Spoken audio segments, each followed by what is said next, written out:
අනේ අතමේ මං චුට්ටක් එතනට ගිහිල්ලා එන්න. අනේ ඊයේ හන්දා වරුවෙම එළට බැලින්දලා වත්ති වෙලා නෑ නෝ. හොඳයි. හැබැයි මන තමයි එන්න ඕන. මං ඉන්නේ ආමර යැත්ත. හොඳයි. හා මං සුටුස් කාලා එන්න. මං චුට්ටක් එළට බහිනවා. ආත්තම්මලයි ගේලං ඇලත් මේ වගේමයි. ඒ ඇලෙත් පාට මාළුව ඉන්නවා. උන් එහාට පීනනවා මෙහාට පීනනවා.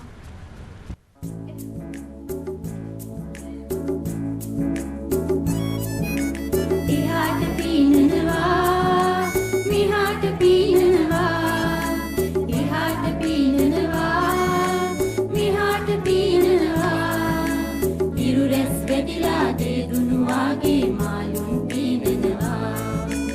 ඉරු රැස් වැදිලා දෙදුණු වාගේ මාළුන් පීනනවා. මං උන්නල්ලන්න ආසයි.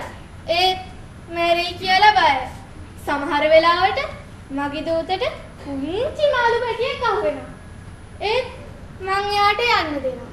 ඒක හොඳයි. ඔයාටින් එමු මැරුණොත් ඔයාට පව සිද්ධ වෙනවනේ. ඒක තමයි. අනේ මෙන්න මේ ඇලෙත් ඒ වගේම මාළු ඉන්නවා. අර රත්තරන් පාට මාළුවෙක්. උගේ පණ්ඩිය හරි ලොකුයි. ගොඩක් කන්න නැති.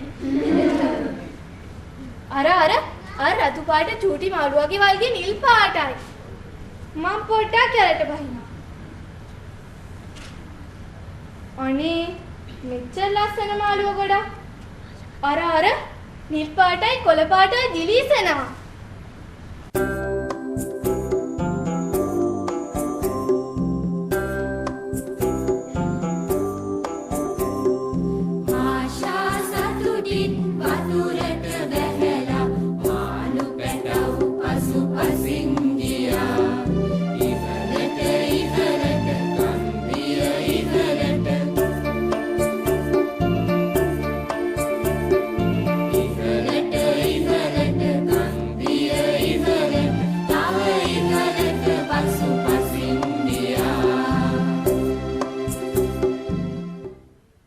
කොච්චර වතුර හිටියත් මදි තමයි.